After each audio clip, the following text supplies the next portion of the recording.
Hey everybody, welcome to the press. Welcome to the second show of our week. We're talking about the model, horses for courses, current form, course fits for the Travelers Championship. I'm Ryan Ballingy. Thanks for being here. Top of the headlines for yesterday was Rory McIlroy is not playing. He announced on Twitter, X, whatever. He's not playing. Put a Google or Apple Notes thing out, as his statement. Whatever, that's fine. You kind of figured he wasn't going to play after the way he left Pinehurst number 2. So count him out. We now have a 71 player field this week instead of 72, which makes it tremendously awkward because now you're going to have no cut and someone's going to be playing solo every day. Kind of fun. Hopefully, we'll see we'll find out, I guess, today who gets that distinction, at least for the first couple of rounds of playing by themselves. Now, let's go over the model for this week. Start there. Remember last week, I can't remember if Bryson was third or fourth, but somewhere in there, and he was the kind of right fit, right? So we take him out of it. We don't have any live guys in here. They've got their own event this week. But we've got all the PGA Tour players outside of Michael Thorbjornsen in this, and I'm going to mess up that name forever, in this ranking. So you can check that out if you want to be a member at golfnewsnet.com. $40 a year, $10 for a week. Take your pick. Happy to have you. But here's the model for the week, and I don't think you're going to be surprised by any of this out of the top 10. Scotty Scheffler, number 1. Xander Schauffele, number 2. Patrick Cantlay, number 3. Hideki's 4th. Now, that may be a little bit surprising to you. Decent history. Ludwig Aubert, 5th. Colin Morikawa, 6th. Corey Connors, 7th. How about that? Victor Hovland, 8th. Russell Henley, 9th. Tony Finau, 10th. None of those are shocking. None of them. Maybe Corey Connors because he doesn't win much, but he gains a lot of strokes. And that's where our model's based on, right? Strokes gained in the aggregate against the quality of your competition in 1 and 2 year windows. The last 10 PGA Tour events played as a separate measure, and then this tournament the last 3 years. That's what this model is. And I don't have to break it all down for you, but that's more or less what you're getting here, broken up into different weights. So Scotty Scheffler comes in at 3.247 points. Xander Schauffele is at 2.7, so that's about a half-point difference. That would get you down. Patrick Cantlay is well beyond that. So there's a big gap right now in the PGA Tour, at least in this event, between your top 3 players, Xander, Rory, who would probably be 2 in this model, and Scotty Scheffler, as opposed to everyone beneath. And then you've got that kind of ranking from 4 to 10, 12. That those are your kind of your A minus players or your B plus players, depending on how you want to think about that gap. And then you kind of get a little bit deeper than that. I will say, I'll point out Sam Burns, who has moved up pretty nicely recently in the model. He's 17th. We're going to talk about this in a minute, but he's been playing great golf recently. And I think it's really important that we highlight him here this week. Tony Finau is 10th. We're going to highlight him too because he's been playing great golf recently. Sungjae Im's been playing great golf recently. He's 14th in the model. A lot of guys that have been just kind of playing well lately. They're starting to show up.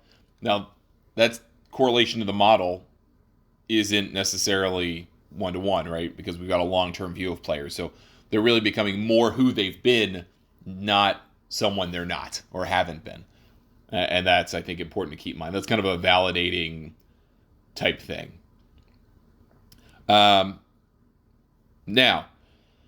let's look at the current form. Let's look at course fit, horse for course type stuff. Let's start with the horse for course department because in doing the research for this, I was actually pretty surprised at the lack of players in this field who have multiple top 15 finishes.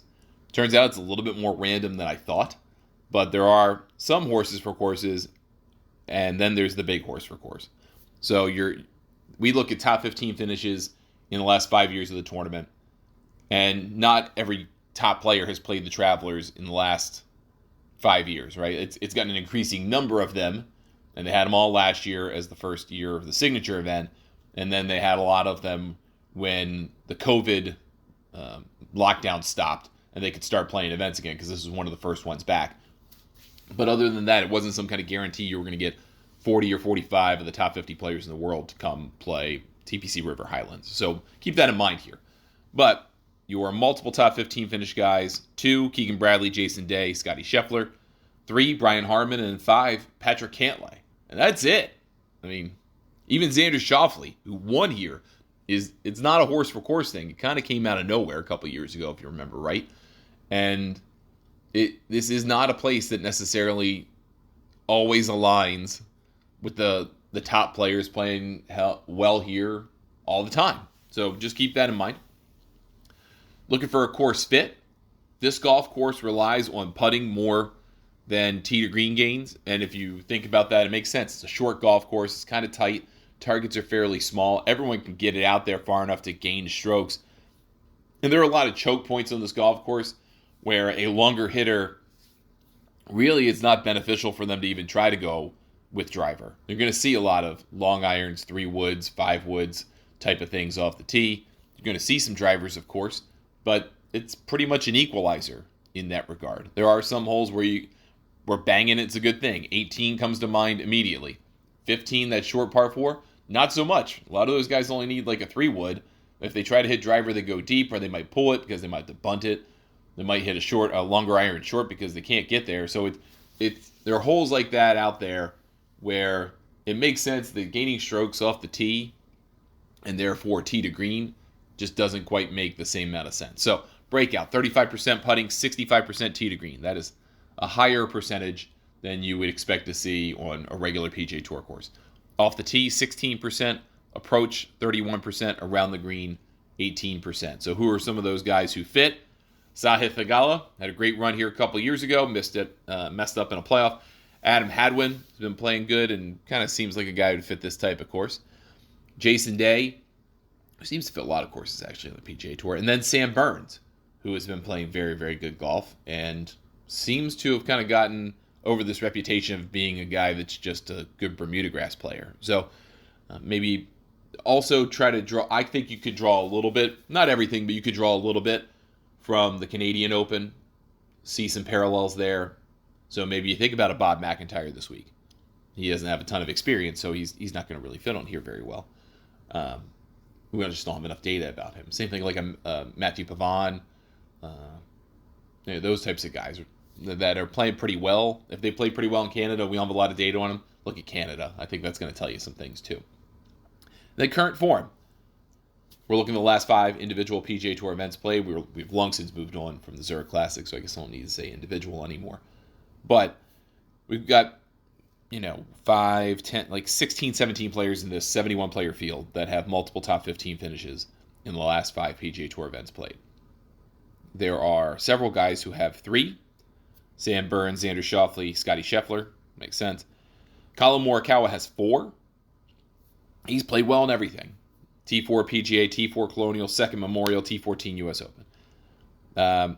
You got some guys with 2. Then that's the other group. So you've got Ludwig, Corey Connors, Tom Dietrich, whose top 15s are in majors, which is kind of interesting. You got Tony Finau in there playing great golf. Billy Horschel, Victor Hovland, Sungjae, Bob McIntyre, Hideki, and then Sepp Straka. And Sepp Straka has not played particularly well in the major championships, but he has fared well in regular PGA Tour events. So that's kind of the breakout. I mean, this is a shorter event, right? I mean, a short field event. You get 71 players. There's no cut. There's nothing to worry about in terms of trying to make the cut. We've never really done much modeling around how players do in no-cut events versus regular events. That's probably something we will consider for next season because this is the last signature event. And then we'll have some no-cut events in the playoffs, right? 2 of those. But one then is like a net event with a handicap, so I don't even know how you think about that one relative to the others.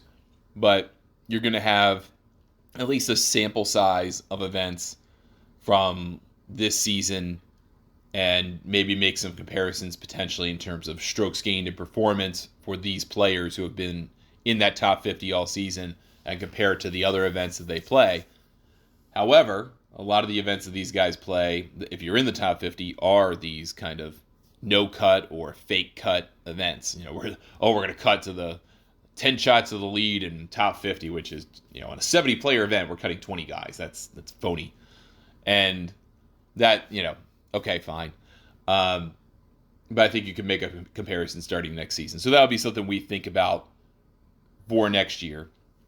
For this week, though, I think you do have to consider, we talked about this yesterday just a little bit, you have to consider that these guys have played 3 tournaments in a row. And we talked about that from the perspective of stamina, right? They've probably played Memorial, U.S. Open, and now Travelers. Some of them have played RBC, Memorial, U.S. Open, now Travelers. Some of them have skipped one of those, either voluntarily or because they didn't qualify. We have some of them. We don't have many of them, but we have some of them. Either way, no matter what, you've probably played minimum 2 of the last 3 weeks. You may have played 3 of the last 3 weeks. And typically speaking, for most, especially top players, but most players, performance starts to dip after your 3rd event in a row. So if you played Canada, Memorial, and the U.S. Open, you are probably dead tired. And it's going to be harder for you to win, to play well. You're going to have spent a lot of time on the road playing a lot of golf, being burnt out. And that means after this week, you're going to see very few top 50 players competing. Unfortunately, in Detroit for the Rocket Mortgage, which is a nice event, and the John Deere Classic, which is used to not having a great field, but is also a really enjoyable event.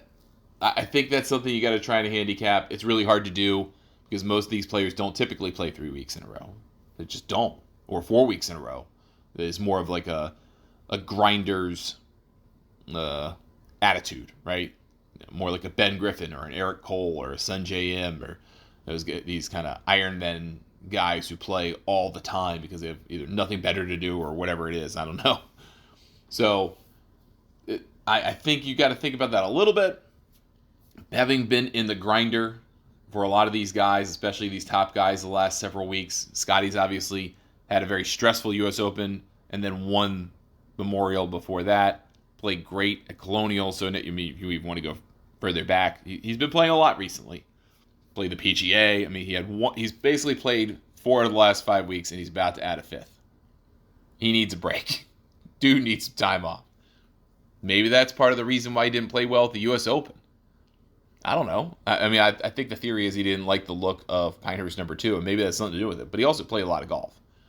And if you've ever played in a tournament, you would know that even if it's an 18-hole affair, but especially if it's a 36 or 54-hole affair, which is kind of like a lot of more amateur tournaments, you are spent after a day of competitive golf. Usually it's longer than your usual round. You think a lot more. You worry a lot more.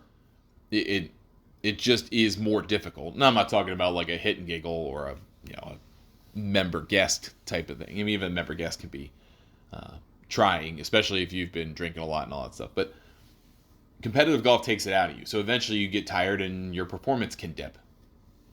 Who have we not seen that from so far?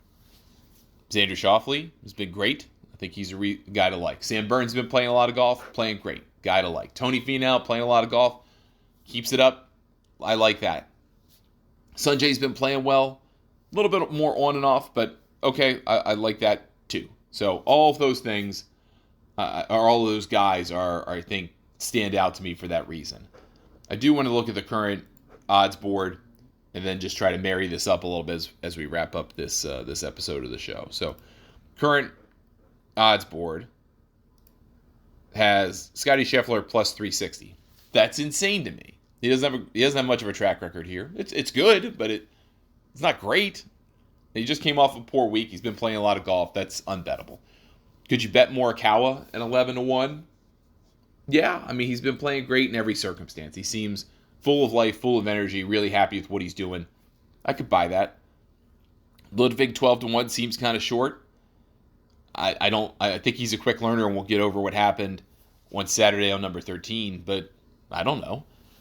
Cantlay at 20-1 is your horse for course. That makes all the sense in the world. Finau's 28-1, so if you didn't get him and Burns, I mean, they've already been bet down.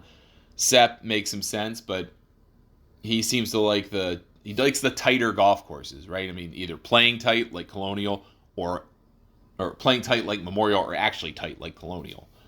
So maybe you like him there. Corey Connors is playing great, just hard to bet him. Tom Kim's playing great, 40, along with Sungjae. Those guys make sense. I like Sungjae a little bit more. Denny at 55 kind of makes some sense to me. I mean, not all the sense. Maybe Harris English at 80 is interesting. Pavon and Dietrich are guys I think Pavon showed a lot about himself, and Dietrich's been playing great in the tougher courses. This isn't a tougher course, so maybe Dietrich backs down a little bit. Ekro, I think, is reasonable play. McIntyre, so difficult to predict. You cannot, it's hard to bet that guy because you don't know what you're going to get from him. Maybe a Hadwin because he's a course fit at 150 if you want a long shot, but I think your best bets are really in that 40 to 50 range. And Tom Jacobs over at the Lost Rewards podcast, which airs on GNN Radio, kind of thinks the same. I think we kind of see the same values here for this week. I mean, I could see you going into a slightly deeper position to try to go get Sepp Straka or like a Denny, something like that. But I think that would probably be it. So, or not Sepp Straka, Akshay Bhatia, someone like that. Maybe you like the way he's playing recently. Christian Bezuidenhout is a great golfer too, 75 to 1. He's having a tremendous year. I also don't think he would thrive in this tournament, but that's just me. All right, that's going to do it for us today. Thank you so much for listening to the show. I appreciate it. Back with another show tomorrow. We'll talk about Live in Nashville, the KLM Open. We'll talk about the Women's PGA Championship. We'll spend a few seconds on the Champions Tour in upstate New York, the Dick's Open. And then the Korn Ferry Tour is in Oklahoma for something I believe is called the Compliance Solutions Championship, which sounds like a horrible name for a golf tournament, but you can bet real money on it. Leave me a comment on your favorite podcasting service. Leave a 5-star review. Helps us reach more people. Email me, Ryan@thegolfnewsnet.com. Twitter, Threads, X, Instagram, and Blue Sky. Ryan Ballengee. Facebook, YouTube, Ryan Ballengee Golf. Or you can follow Golf Newsnet on any of those services at the handle Golf Newsnet. Thanks for listening. We'll talk to you tomorrow on the press.